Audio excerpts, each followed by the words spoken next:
You're listening to Barbell Logic, brought to you by Barbell Logic Online Coaching, where each week we take a systematic walk through strength training and the refining power of voluntary hardship.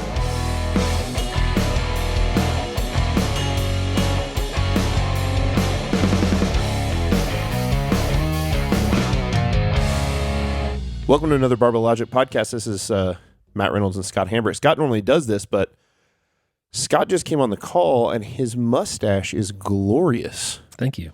It's getting to be Wyatt Earp level. You're not to a handlebar yet, but that's a big boy mustache. Yeah, I'm 9 days from the handlebar. Yeah, are you going to go handlebar? Are you going to wax and everything? I don't know. Yeah. Have you ever seen Robin Olds? He was Air Force. He ended up being a general, and he's the guy. It's the finest mustache of all time. Yeah, yeah. He was a fighter ace in World War I. I'm sorry, in World War II and in Vietnam. And I'm going to do a little screen share so you can see it. Okay, but our listeners need to go look up Robin Olds. Guy. OLDS. OLDS. Yeah. That's a good looking man. He's so good looking. I ain't gay, infuriating. But that guy, if you just showed me a picture of that guy, like even in normal street clothes, I'd be like, that guy's a war hero. Yeah. He just looks like a war hero. And he was. Yeah. Did you have any of the awkward stage of the mustache outside of like the first 2 weeks or 3 weeks of stubble is always just sort of weird because it's not long enough to kind of lay down yet, but did you have any like weird stages? It's not been too bad. It's not been too bad. This guy, Robin Olds, I got to keep talking about him. Like he was in World War II, and his first plane, he named it Scat, S-C-A-T. Okay. and then every new plane he got, he named it Scat. And he was in F-4s in Vietnam, and I believe he was up to like Scat 23 by the time he retired. He ended up being the commandant of the Air Force Academy. Like, a dude's dude, man. Definitely. Awesome guy. He kind of looks like the American version of Pizarrenko. He does, right? Yeah. I mean, that's kind of what he's got, that kind of look. So for those of you guys who are just listening, imagine a non-Soviet Russian version of Pizarrenko. That's what this guy looks like. He's awesome. Yeah, so it's amazing the difference in color between your mustache color and your hair color. Yeah, you can see the fade is in your sideburns there. You used to have a great head of hair. You've got very thick hair. What do you mean used to? No, I didn't say used to. I say you still have. Okay. You still have a great. How dare you? Like your hairline is still solid and thick, but yeah, you've got the. You can tell that. Yeah, interestingly enough, your eyebrows are relatively gray too. Yeah. So everything above your forehead is dark brown, and everything below your forehead is you get this transitional thing that goes on with your sideburns, and then the mustache is gray. This is ridiculous. I just looked on Robin Olds' Wikipedia. There's actually an entry, Olds mustache. It's like a subheading here about his That's mustache. Hilarious. Yeah. It's just like a big full mustache, kind of it's 2 steps beyond Magnum PI. Right. Is what it is. But it's not like a handlebar. It's as big and thick of a mustache as you can get without being a handlebar mustache. It's just a fantastic mustache. I struggle a little bit with mine because I've got these enormous lips. And so I didn't want to mention it. Well, it's true. It's okay. They called me in I have never said this on the podcast.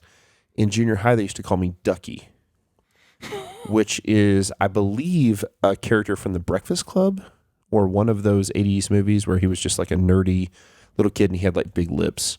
And I can remember I was a decent basketball player in like maybe the 7th or 8th grade. I can remember getting fouled and going to the free throw line and my own side of the stands chanting, "Ducky, Ducky." You know how embarrassing that is? No, I've never been because called my that. lips were so big.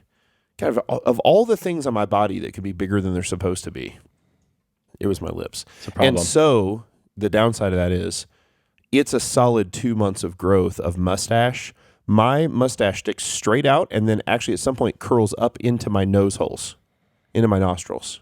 I think that's what those are called. Nose holes, nostrils. Nostrils, yeah. And then after a full 2 to 2.5 months of growth, they'll finally like round back down and come back to the lips. And then I get a pretty good, I got like what I would get what you have now, but it takes a while. Yeah. Look up Robin Olds. I think, there was some show on like the Discovery Channel or the History Channel, one of those about like legendary dog fights. Yeah. Yeah, there's one of those about. Got one specifically about him. About him, yeah. He was in several. And he famously had this, a colonel who was his second in command. Daniel James was his name. It's a black guy. Okay. Yeah. And they called him Black Man and Robin. Right. And they were like, they became legendary. And then this James, he went on, and I think he was like the first black fellow to make 4-star general. Oh, wow. Extraordinary leaders, all those guys. These guys were, yeah. So let's answer some questions. What do we got? We got one here that irritated the shit out of me, and I just want to lead with it. Okay. Let's hear it. Jason says, hey guys, love the show. So far, so good. So far, so good. I'm wondering how Reynolds reconciles cursing bad language with his Christian beliefs. Oh my God. Does he see this as being in conflict in any way? Not judging, just honestly curious as a fellow believer. First of all, you're lying because you are judging. But go ahead, Matt. That's a question for you, and then I'll field it. That's fine. I have a little bit of an issue with the word curse, like what the definition of cursing is. Right. Are you actually putting a curse on them? A curse on your house and your family? Yeah, and a pox on your... There are true, very vile words that are meant to harm, right? So, like, if I said something bad about you or your mom, and it might not include a curse word, I should be like, Scott, I can't wait to hear. You're fat and you look old and you look terrible. Like, that's really mean, but there's no curse words. Yeah, where's the lie? Right.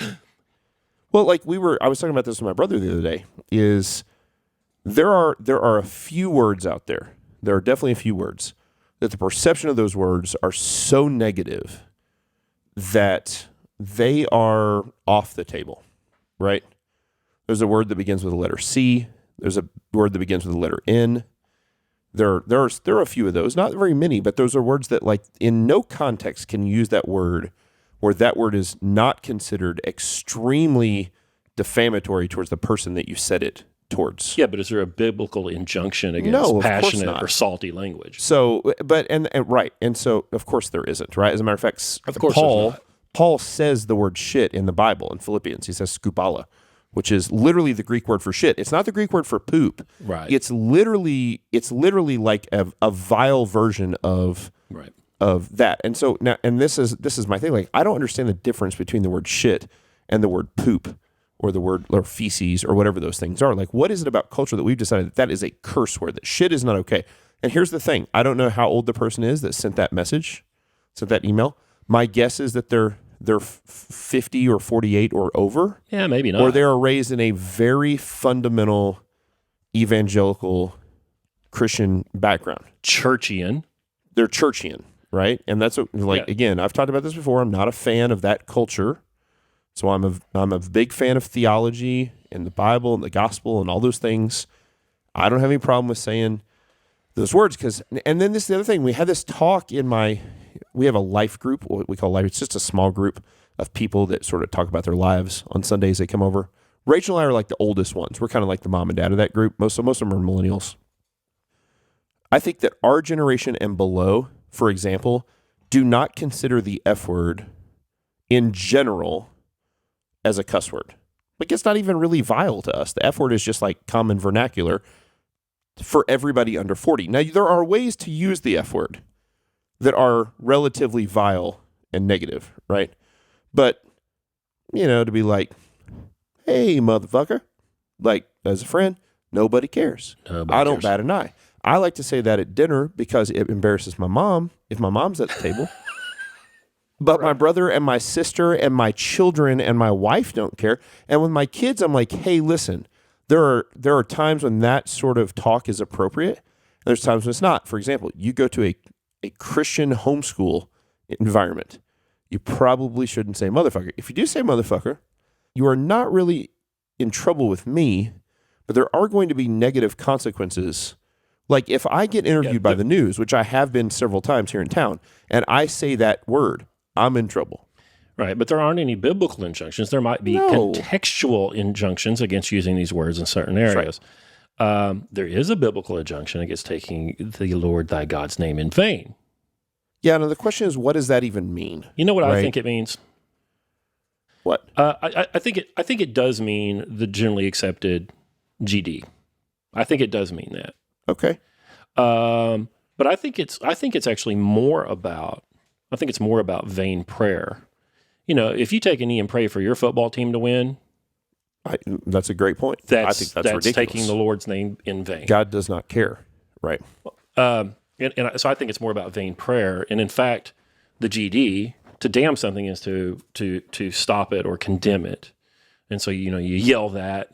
It tends if it's said in a way with malicious intent, I think it's exactly what it's talking about. Yeah. There's some malice there when you say like, and it could be, by the way, like I think using quote unquote the Lord's name in vain could be malice towards God himself or malice in demanding that God is malicious towards the thing you are damning or cursing, which is what happens when you add the damn part to the God part, right? So if you're GD this or GD you or GD, then you're sort of demanding God to do the thing, and I think that makes perfect sense.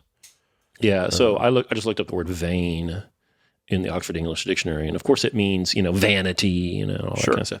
But it also means to frustrate.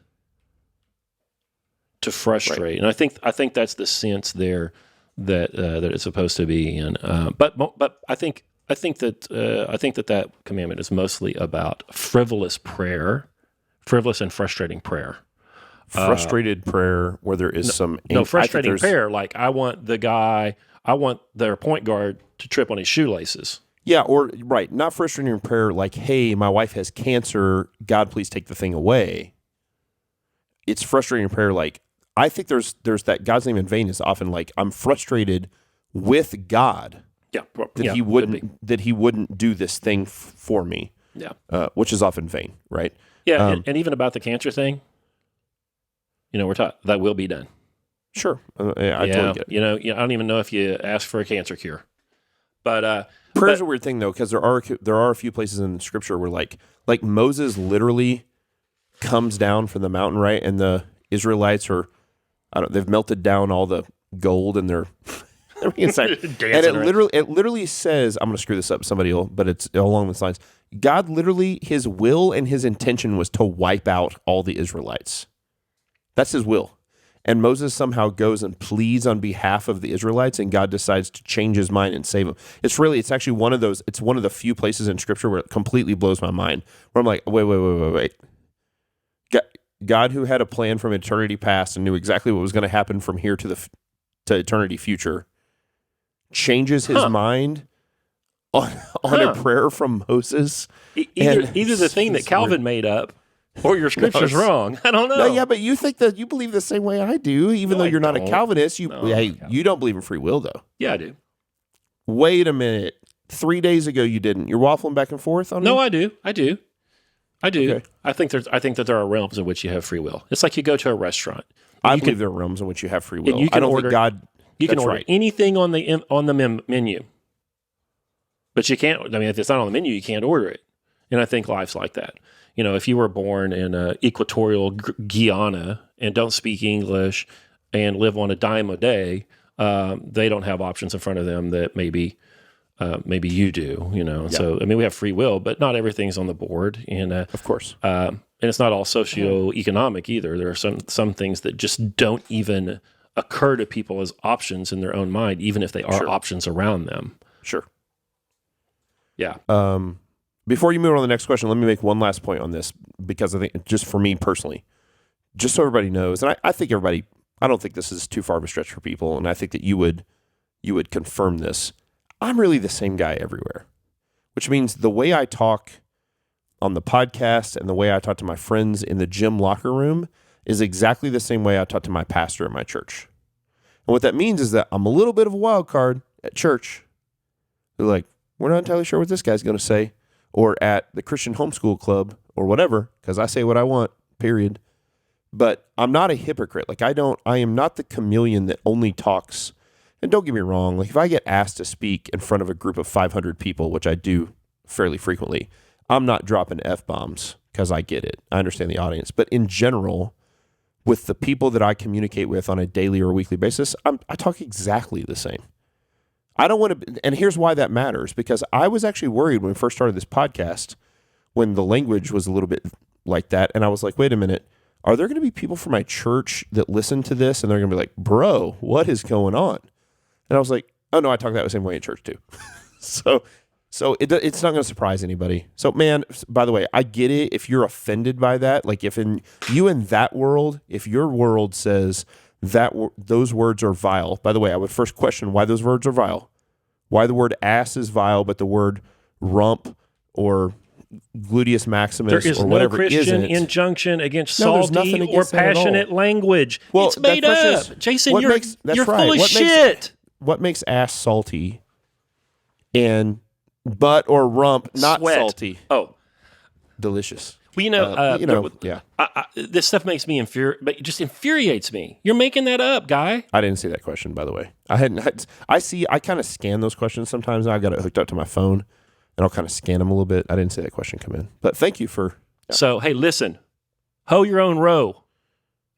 Hoe your own Because row. you are judging. Go clean up your shit. Yeah. What next? Weight Class Sports by Peter. He says, hey, love the show, and I apologize if this is a repeat question. I don't think it is a repeat question.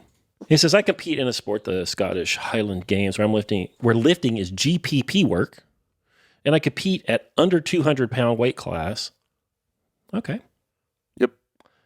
I am 6'2". All right, everything you say after this is just wrong. Right. You need to go up a weight class. You need to go up weight class. But let's pretend for the sake of the question that he's 5'6". Yeah. He says, I lived for a long time at around 2.25 before entering the sport, and I am now trying to stay right around 205 for easy weight cuts. I don't have a simple in-season, off-season setup. I pretty much compete every 3 months at least. I haven't quite nailed down the best way to strength train while having to stay at this weight. Do you recommend low volume, higher intensity, high volume, lower intensity? Blah, blah, blah, blah, blah, blah, blah, blah, blah, blah, blah, blah, blah. He says, I am at the top of my class in terms of strength, so taking my deadlift from 605 to 6.25 probably won't translate a ton to the sport, but I want to stay as strong as I can. So listen, Bubba, if you are deadlifting 605 at 6'2" and 205 pounds, yep, you are leaving 150 pounds of deadlift on the platform because you don't weigh, 246? Yeah, sure. Or 231. I don't know if it's a 105 category or I have no what idea. there is, 110 or whatever in Highland Games, or maybe it's just over 200, under 200. You're in the wrong weight class. Yeah, but if he's 5'6", if he's but what I'm saying is if he's 5'6" and he's got a 600-pound deadlift and he weighs 199, 205 cuts to 199 and a half. Yeah, that's a different creature. That's a different world. And if that's you, if you're on the other side of that, then you just do the best you can. And I would tend towards, for people who have maxed out the amount of muscle mass they can have on a certain weight class, have very low body fat, they're pretty damn strong, what you do is you lift pretty heavy and pretty low volume to maintain or increase strength, neuromuscular efficiency, so on and so forth, without a tremendous amount of hypertrophy, because hypertrophy is going to add body weight. Simple enough. Now, this guy probably needs to add body weight and just going up. Yep. So I don't even know if I've ever told this story, but when I first started competing in strongman, in the amateur division, there were a handful of weight classes. And one of those weight classes was 265, and that was my weight class. I don't know why the weight classes are different in all these different sports, but 265 was the weight class. And that was sort of like light heavyweights. It was in the heavyweight division, but it was like the lighter of the heavyweights. And I did very well in the amateur class in the 265s. In fact, I think I won every contest I did for about 2 years in the 265s. But here's the problem. In the pro class, there's only two weight classes. Under 105 kilos, which is 231, over 105. Under right. and 400-pound mastodons. So I was like, I either have to, and remember, I won my card at the same show Brian Shaw did. And at the time, when I first started competing with Brian Shaw, he was like 275, right? Same height, 6'7", 6'7 and a half. and he was 275, and now he's 6'7.5", or was at the height of his strongman, and 450. I think he's lost some weight recently, but so I had to make a decision. Am I going up to 350 or am I going down to 231? And I chose to go down to 231, and I'm 6'1.5". 231 was pretty damn small for me. Now, I walked around at 250, and I'd cut down to 247, 246 before a contest. In the last 24 hours, I would do ridiculous things and sit in a sauna and cut to 231 and make my weight. But 6'2" and 199, that's like another level, man. That's pretty. That's too lean. It's going to make it really difficult to get any stronger. And hey, by the way, if you really do have a 605 deadlift at that weight, hey, that's kudos. Triple body weight. You're strong. Enormously strong for that. Yeah. So there is a side part here, Scott, where I just want to be honest with the guy. Honestly, man, what we're telling you is right, but it also doesn't. Like you're really strong. If you want to keep getting stronger, you're going to have to put on body weight. That's the simple. But the answer might be you just don't care that much about getting much stronger. Yeah, and there's no money. Like maybe you're just strong enough for the Highland Games at the 200-pound weight class, and you just practice the Highland Games stuff a lot more and maintain the strength as best you can. I certainly don't think that going from a 600-pound deadlift to a 700-pound deadlift in the lightweights in the Highland Games is going to do much. Right. I think you'd be better served holding on to that strength and practicing the Highland Games stuff. Throwing hay and hammers and cabers, telephone poles, and things like that. And wearing kilts. You haven't converted to the kilt. I could see you wearing a kilt, actually. No, I want Scotland. We already talked about this. We talked about this in a show not too long ago. I want Scotland out of the UK. They're the California of the United Kingdom, if you remember we was talking about that. I'm not Scottish. Yeah, even like traditional Scotch you're not really into? I mean, like the kilts and stuff. No, I mean, I'm not of that descent, man. Yeah, I get it. Andrea, our 24th female listener, says, I've been listening to your podcast lately, and I really enjoy the episodes, so thank you. Thank you, ma'am. Thank you, Andrea. She says, I am a 33-year-old female, new to resistance and weight training. I have a coach, and I trust him, but I was wondering if you had any advice for my elbow snap issue. I had a tendon or nerve snapping over my inner elbow bone whenever I would do tricep extensions in the rack, so I kept it at a lower weight. And I think as my muscles developed, the snapping seemed to go away, maybe not completely. However, lately during my bench, when I extend or push up, my tendon is snapping over the bone. It never did that during my bench before. Blah, blah, blah, blah, blah. What do? I don't know if a tendon is snapping over anything. Dude, I have it. When I press... that exact thing? You can feel it? When I press, I can feel it go snap over that condyle there. Boom, boom, back and forth. And it pops. It's audible. Medial. You can hear it across the room. Weird. It does not hurt. It's upsetting. It's alarming. It's upsetting. Yeah, can you hear it? Yeah. What? Yeah, I can flex. Don't do that. Gross. Yeah, I can flex and make it do it. You're double jointed in your elbows. You have two elbows. Double jointed is the dumbest That's thing. my least double joint. That's above cursing in my book. Yeah. Double. Oh, there's a double jointed. At my church, we don't, double jointedness is not allowed. Not allowed. No, not at my church. Cause, not allowed to have two elbows on the right side. Yeah, because brother Jim said that. One time Rachel sat on me weird, and I went from no joints to one joint. Listen, Andrew's it was years ago, but here. I still got that joint. Andrew's got a problem here. Sorry, Andrea. Do you have anything to say about that? I don't. I've never experienced that. You're up. That happens to me. My bench press grip is wide enough that it doesn't happen when I bench. It does happen when I dip, and it does happen when I press. And I've experimented with all different grips, elbow configuration, internal rotation of the humerus, external rotation. I've done everything I can. And sometimes it just pops and there ain't a thing I can do about it. But I can feel that same thing you're talking about where something is clearly sliding over that bone. And just as it breaks over the crest of it, it goes click. Weird. And it don't feel good. But it doesn't hurt though. I've always worried that I would get tendinitis, that it would inflame it and it would flare up. But I've been doing this. I looked the other day. I've been doing this stuff for 7 years. Wow. I was looking at my reading. I keep a reading journal, and I finished the Blue Book 7 years ago. Wow. Anyway, I've never gotten any tendinitis from it. So hopefully it's not hurting you. Hopefully you don't get tendinitis, and hopefully you're okay there. I have nothing to help you with out in that, though. And I have the same problem. Yeah, there are times when we lift that things will crackle and make noise, and you can feel them, and if there's no pain associated with the thing, you're like it's okay.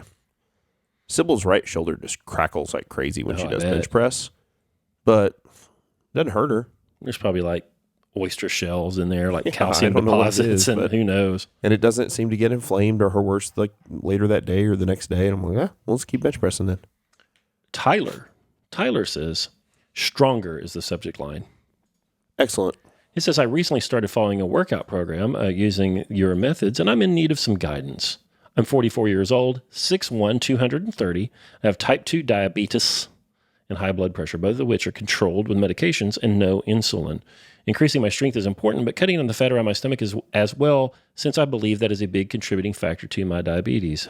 Sure. What can I do in this situation? I want to grow stronger, which requires more calories, but I have the diabetes, the diabetes, diabetes, and want to lose sugars, fat, as some demographics call it. I'm willing to do whatever change it takes. Well, what do you say, man? Well, one, you can still get your calories. Yeah. But you're going to have to get your calories from protein and fat, mostly. Like that, it's just that simple. Like, it's one of the, so listen, I want to be clear. Probably the two single things that we can do that are going to have the greatest impact on long-term health for our clients, which tend to be middle-aged and older men. Not everybody, right? There's some Andreas out there.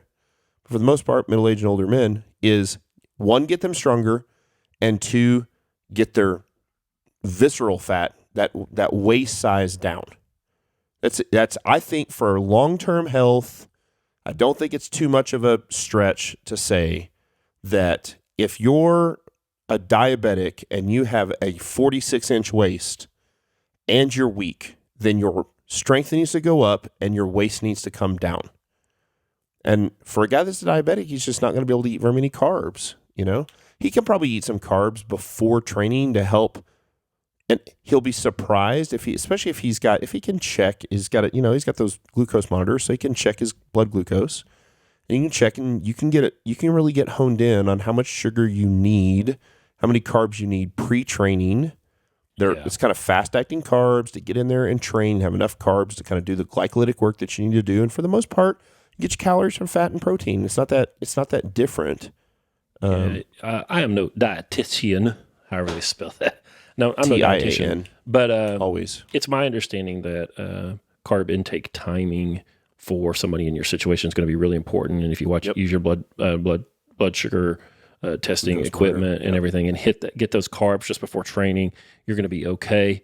Also, we know that the literature lets us know that the more muscle mass you can put on, the more you can increase your insulin sensitivity, and the farther away from the danger of moving into type 1, insulin dependency will have. Yeah, the less sort of blood sugar swing you get from the diet. If your blood sugar is consistently swinging from 275 to 40, that's a problem. But if you hold it at 80 all the time, then the chance of the diabetes of the beatus, the sugars ever getting worse is very low, right? Yeah.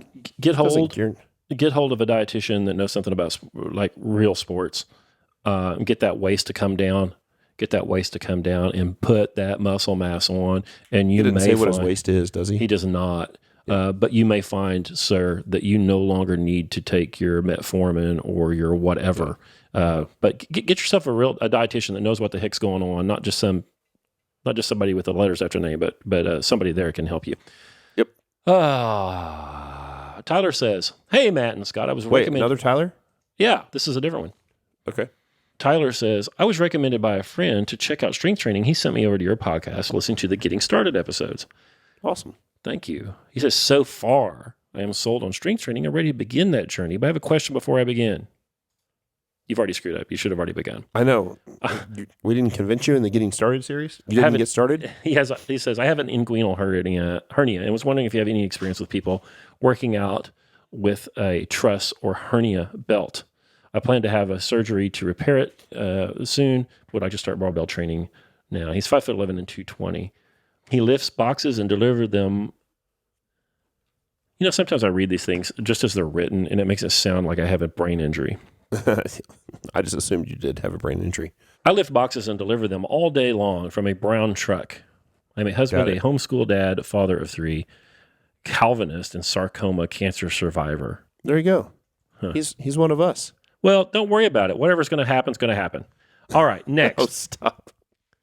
So listen, here's the true story is that the weightlifting you can lift, it may exacerbate, speed up the growth of the hernia. It's not a cancer. It doesn't grow like cancer, but it may push out more small intestine or whatever's coming through, right? I've had a bunch of hernias. Hernias are genetic. You need to get it fixed at some point pretty quick. It's a very fast recovery. I would get it fixed right now. Yeah. You lift boxes all day, which means the brown truck company's got to pay for the hernia repair. It's got to be their fault. And then come back and start lifting is what I do. But I don't think that the truss or magic underwear that you're going to put on with that hernia is going to help much. I mean, you know, it ain't going to hurt. Do what you can do, man. Do what you can do. You'll be fine. Yeah, we have a lot of people that train with hernias, and you'll be okay. Just make sure that thing doesn't poke out and get strangulated. Go get it fixed as soon as possible. Strangulation is really the problem. You know, like, dude, I know I've told this on the podcast before. I had an inguinal hernia, my first one, from the 5th grade until I was like 23. That's so dumb. And from the 5th grade to 23, I got real strong. Like I squatted 600 pounds. And at 23 was deadlifting probably 650, 655. So you and I had an inguinal hernia for like 15 years. You deadlift 655 and your guts would jump out of there like silly string. Oh, I could push back in. It would come out and I'd poke the whole thing back in. I knew it was bad when I couldn't poke the whole thing back in. Right. So I went to the doctor and I was like, hey, my GP, who was an asshole. And I was like, I got a hernia. That's not very Christian. So that's what I heard. I was like, hey, I got a hernia, an inguinal hernia. He's like, how do you know that's what it is? I was like, I just know it is, you know. And this was like in the early days of the internet, so I don't know if you look it up, but it's just like medical books and whatnot, you know. And he was like, all right, let me see it, you know. So I pulled my pants down, and he goes, oh my God, it's huge. I go, why, thank you. And he's like, no, the hernia. And I was like, oh. You could just dude. By the time I got the surgery, that thing was bigger than a baseball, but smaller than a softball. Excellent. It was somewhere between baseball and softball. On demand, could you just dispense guts through your wall? No, but I mean, you couldn't do a lot to poke it out more, but I could get it poked back in. Right. And of course, since then I've had multiple other hernias, so you need to be mesh from like your sternum to your taint, and then you'll be fine. Tyson says, thanks for the podcast. I Googled barbell and found you guys. Beautiful. Alexis Wolfer, shout out SEO, man. And he says, good SEO for barbell. He said, when I started this whole journey 4.5 years ago, I was a fat middle-aged man. I spent a lot more time doing body weight and dumbbell work than I should have. He picked up a barbell last November. His squat was 3x5 at 205. He gives his other lifts here. And he said it's pretty good when you first pick up a barbell, by the way. Yeah, not too bad. And he says now his squat is 3x5 at 315.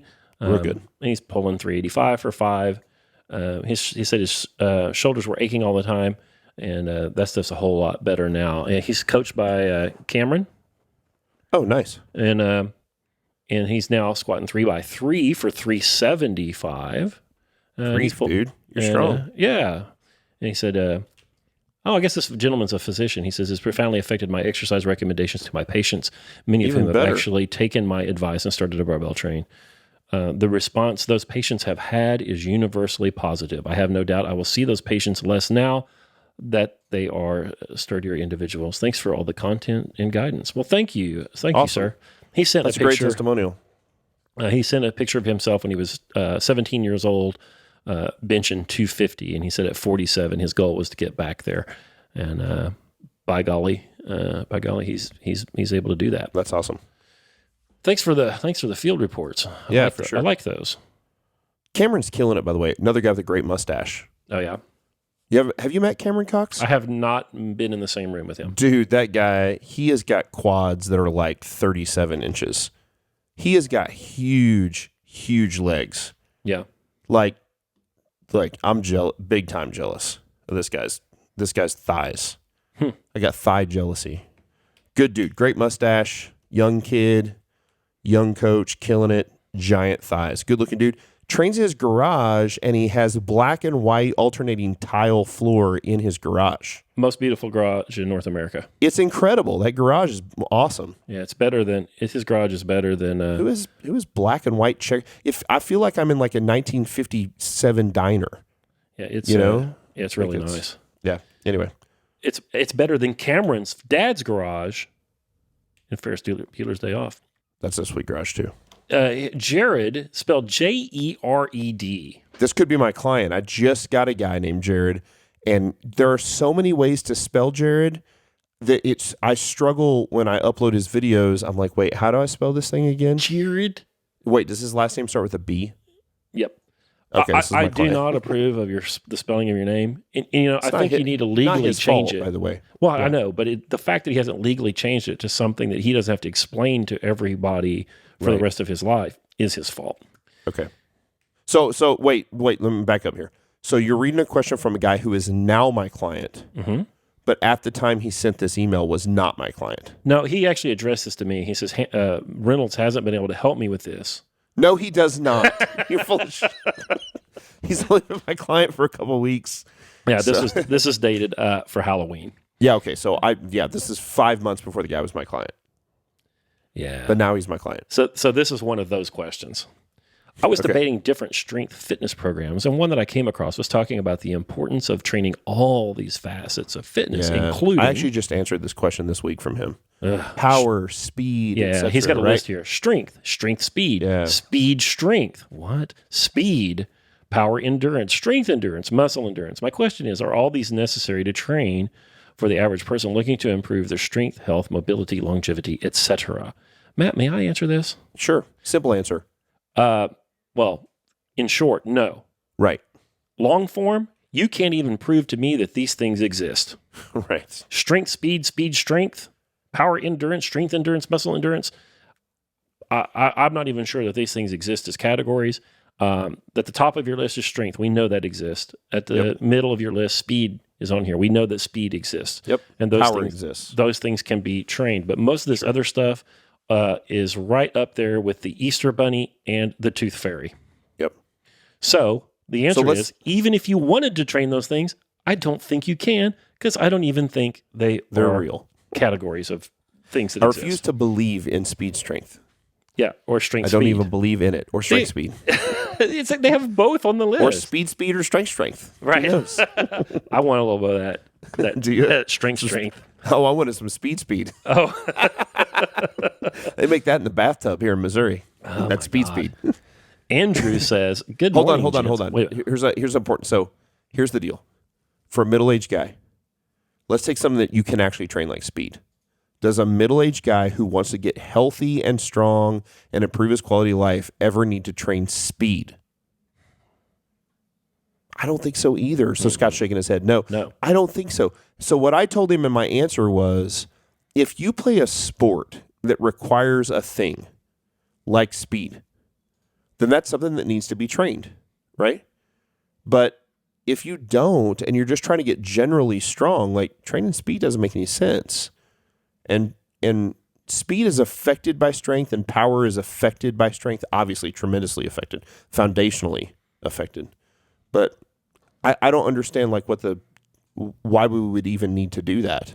Yeah, somebody has complicated to profit and introduced these terms and introduced these phony concepts in order to Sif, I think, say super training. Yeah, I think Sif and Verkhoshansky were the first ones to say that. I understand what they were getting at. And remember, this is the little side note here. Just because you train athletes doesn't make strength speed or speed strength or speed or strength actually mean something. They don't. But remember that the background for these guys were actually training Olympic level athletes. And so there is a reason to train power or speed or both, depending on the sport, for Olympic athletes. But, I was having this conversation today, Scott. Is there anybody on earth that trains middle-age general population people to be generally strong with barbells that's not us? Like, I don't even think there is anybody that exists. And so, I mean, there might be a guy here and a guy there. yes, but, for you know, sure. There's a guy here and a guy there, but I don't know if there's like a business or a thing, like a group of people that do that. Everybody that does online strength coaching, first off, that 99.9% of them don't actually coach his program. But even of those people, their target demographic is just an athlete. It's just a competitive athlete. And so, and by the way, I read the article that he talked about. Like, that article is geared towards athletes. There's a picture there in that article of the speed and strength and power stuff of a guy squatting in a Smith machine that had an auto spotter. Not lying about this. And he would go down on the squat and he would come up out of the squat and throw the bar off his back as high as he could to the top of the Smith machine. Because it had an auto spotter, it then stopped the barbell and then he took off sprinting as fast as he could. So you do a rep, you throw it off your back, and you sprint. And that was supposed to do something. That would, I guess, that would be strength speed. Because you do a squat and then you run. I frankly think it's speed strength. Maybe it is. I don't know. Who knows? I mean, guys, listen, guys, we've got to analyze these terms that people use and apply a rationality to them.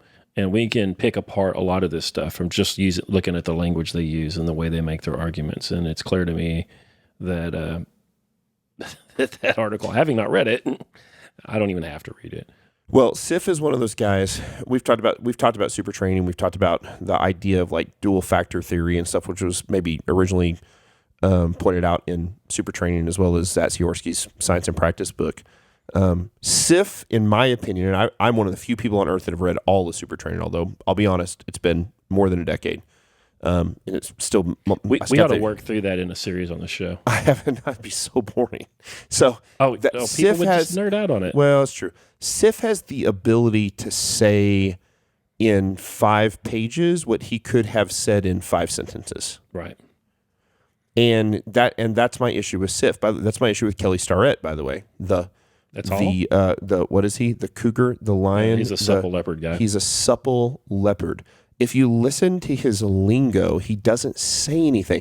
I've met Kelly twice. Super nice guy. Don't want to throw the guy under the bus. Great guy. I'd have a beer and a fish taco with him, which is what I had last time. It was a beer and fish taco. Good dude. But like, he just spews ridiculousness.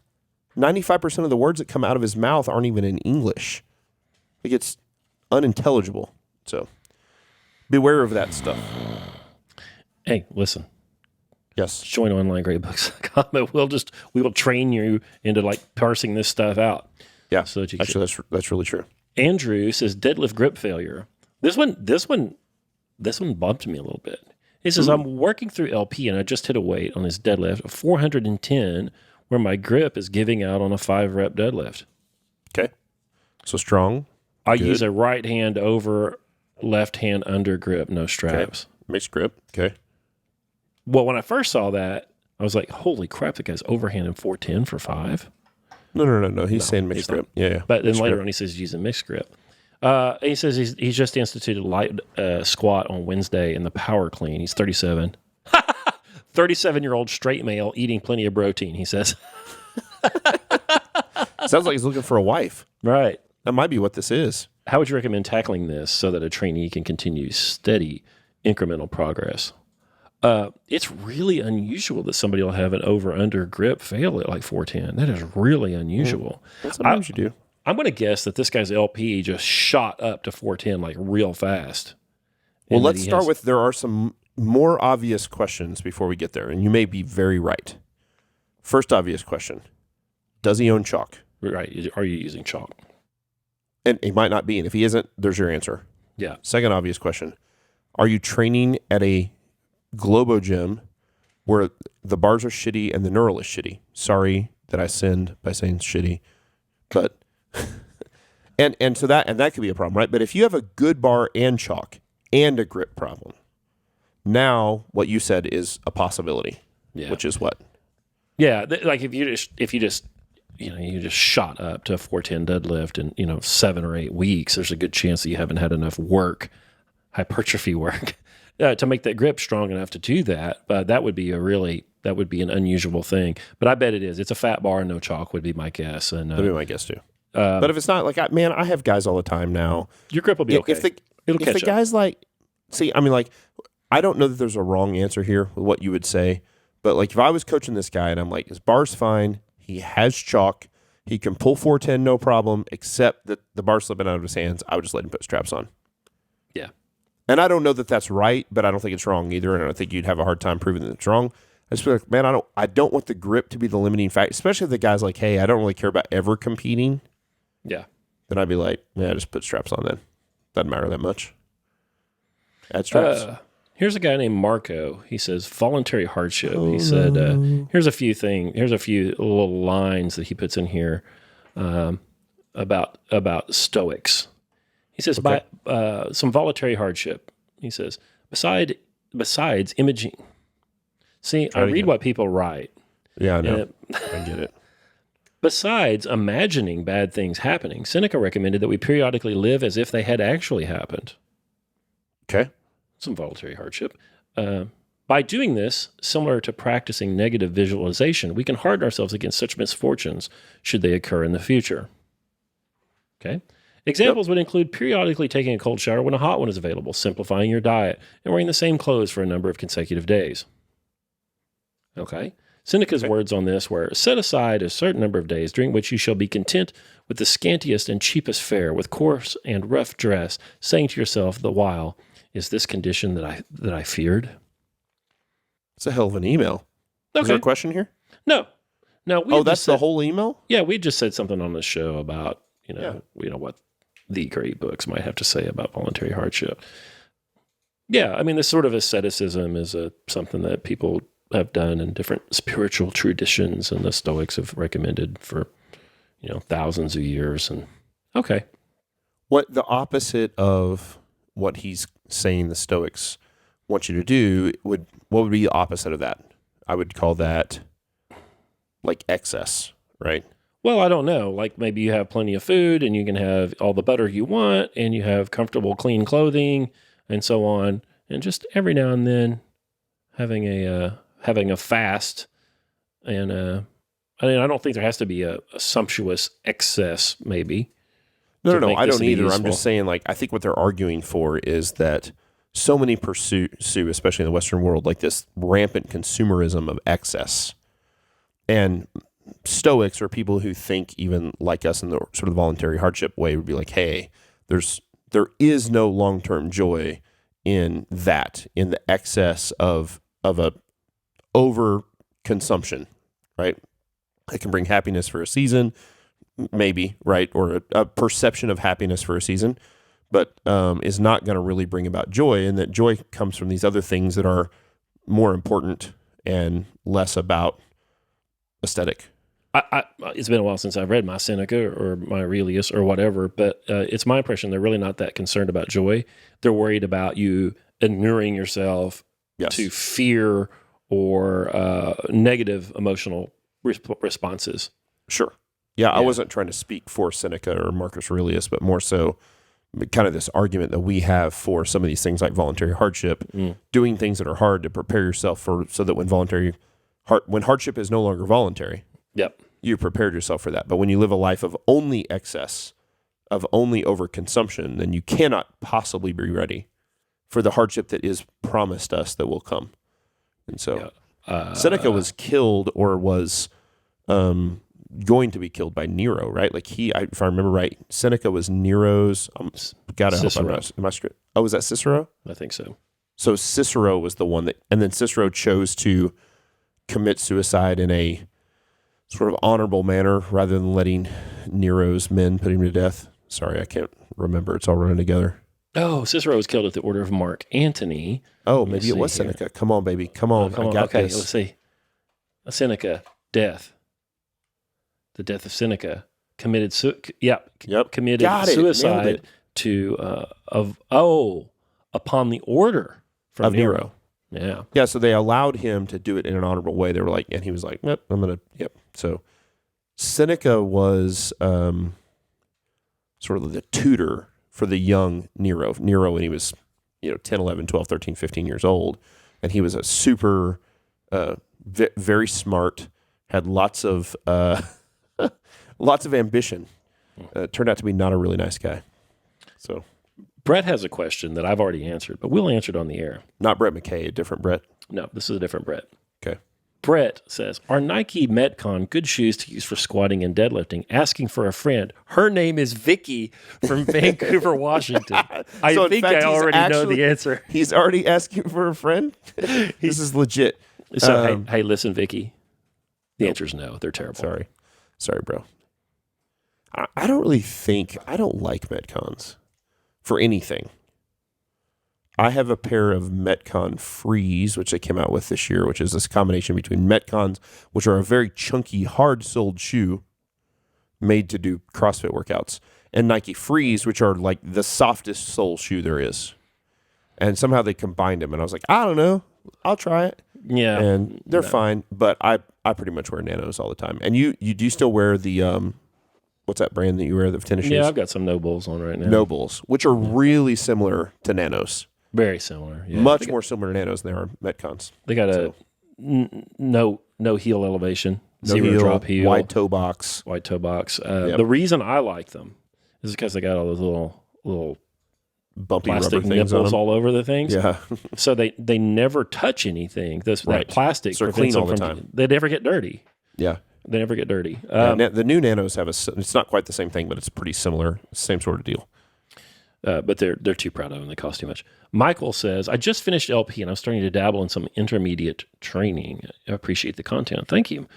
He says, when I bench press, my biceps feel like they are on fire. Fire. I have about a hand width from where the knurl starts. Pinky's placed right before the ring. I might feel a little chest, but always biceps. Is this typically a form issue, possibly a weak muscle trying to compensate, or maybe just normal? It's probably tendonitis. Your biceps don't do anything on the bench press. Bullshit. Mine are always fired up after heavy bench press. Well, I mean, yeah, but they're not actually. Think about what a bicep does. A bicep closes the elbow. It doesn't close the elbow. It is the antagonist to the tricep. It is, but now, and hold on. So obviously, it also helps control some shoulder flexion, right? So there is shoulder flexion there too, and that definitely occurs in the bench press. So if you feel it up at the shoulder, which is not where most people feel it, then certainly I can understand the work that's being done there. But I don't know, man. I don't think that it's an antagonist, so it moves through a lengthening and shortening cycle, but not so much under load, not very much under load. The point here is I think the guy probably has some tendonitis. Could be. I always feel my biceps on a bench. Always. Like, and they feel like they did work? Oh, yeah. I don't understand. Like I just did a bunch of curls. I don't understand that. Well, it's okay. You're all screwed up. It's true. My elbow pops too when I press. That's I heard. He says, maybe a better question. Scott. Yeah, so listen, here's what I have done. I have done about this biceps thing. Chin and curl. Yeah. Chin and curl. He says, maybe a better question. Scott, I am LPing my kids as well. Baby number 2 is on the way. What is the MED protocol after baby 2? The third one. Wean that kid and then jam another kid up in there and let's get going. Let's be clear. Minimum effective dose would be the third kid. A greater effective dose that is clearly not minimum would be twins or triplets. Yeah, you don't want twins. Like that's no longer minimum effective dose, right? That's like, oof, holy cow. Yeah, you don't want twins. So, okay, here's one. Michael. He says, I'm 36, 6'1", and I weigh 185. I'm currently working on gaining about 10 pounds. Okay. Well, you work on gaining 10 pounds, and then later work on gaining 10 more, and then gain 10 more. There you go. And that'll put you at 215, and that'll be a good weight for you. He says, I have a long torso and somewhat short arms, so my deadlift is terrible, stuck at about 345 max. I've been told essentially there's nothing I can do about this. That is absolutely not true. Yeah, that's your ridiculous. deadlift can go up. Of course it can go up. By the way, it sounds like you're built like Ed Cohn was built. So, you're not really wired to deadlift except for potentially you can deadlift like 920 pounds. Chris Duffin, who Matt once called the most efficient deadlifter ever, says these poor leverages are just an excuse and can be overcome. He says the wedge under the bar essentially has a 5-step deadlift setup that differs slightly from ours. Yeah, any sumo, thoughts on this? by the way? That's the way it differs from ours. Yeah. As he pulls sumo. Listen, your deadlift's at 345, and one of the reasons for that is because you're pretty darn light for the length of your levers. Your leverages, even for your own skeleton, are not nearly as good as they could be. You need to gain that weight. That will be a big help, and you probably need some form checks, and we probably need to work on your programming. But you're 36, you're 6'1", you're 185. Get to 215 and work your ass off, and you'll pull 500 one day. I just don't want to hear about your long torso. Yeah. And, oh, by the way, your squat will go up 150 pounds too. Right. And if you got a long torso and you squat and you pull 500, you'll squat 5 1/4. Yep. Depending on how you're built. Yep. So no, don't buy it. And you can wedge under the bar. You can learn that wedge under the bar. But the truth of it is, you're going to have trouble doing that at 345 because the bar doesn't bend enough. Right. A lot of the advantages and tricks that we have when we conventional deadlift aren't really available at anything under 405 or 450 or whatever. You can start doing crazier not enough things. Bow on the bar. Yeah, for sure. Last one. Yeah. Tyson says he was listening to episode 206 in the car and accidentally set the episode to 1/2 speed. I was already driving by the time the episode started to play, so I couldn't change it right away. Given your love of whiskey, it was the most hilarious episode I ever listened to. He says, the information is great, but the idea that your producer Trent is recording you guys having a drunken conversation and then doubling the speed so that it sounds normal was too much for me. Thanks, and keep up the good work. So random. Yeah, and then does he live in one of those? I'm confused about the whole. He has like a law or something that's set on his phone where when the podcast starts coming on and you're driving, there's no way to fix it, or is he one of these guys that literally takes it so seriously? I want to say he takes it can't seriously. Look down at his phone and just for a brief second and change it to normal speed. I don't. Listen, that's going to be the rule for my kid when she drives. We're not playing on the phone. We're not playing on the radio. We're not doing any of that stuff. But yeah, you need to get her. I appreciate your commitment Firefly. to safety, sir. Or you need to get her one of these. The light phone. Yeah. Yeah. Yeah, but I'm going to get one of these for Evan. There are apps that you can put even on smartphones that will shut down the phone while the car is running, while you are moving. Not a bad idea. Yeah.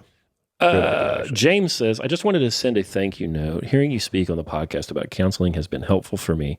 I've put off seeking help in that area for too long, but I'm ready now, and I've taken the first step in finding support. I need to have a healthier mind for the stresses I encounter mostly at work and better strategies to cope with my anxieties. It has been difficult to accept that help is available and I need it, but hearing you discuss the topic from time to time and inviting Dr. Pewter on your show has made it easier to see this as important and to take action. Thanks again. For doing your show your way. The barbells are important, but so are other things. Well, there you go. There you awesome. go. Yep. Yeah. Hey, good job, man. Good job. Go to that counseling and let everybody else know they need to go too. Yep. Well, there you go. There you go. There's the answer to your questions. Yeah, there's a Barbell Logic question and answer episode. Send your questions to questions@barbell-logic.com, and we'll get to those on a future show. We're catching up. Good. Excellent. So doing these a little bit longer shows have helped us get to your stuff. And by the way, if you send a question and it's one of these time-sensitive ones, it's got an expiration date on it, know that we typically respond to these offline almost immediately. Nikki will get to some of those. Yep. I know, and I answer a lot of them as well. So send that thing in, and don't be worried about that time. The time delay, because we'll get you taken care of. Anything else, Uncle Matt? No, that's it. That's good. All right. Well, thank you guys so much for listening, and we will talk to you in just a few days.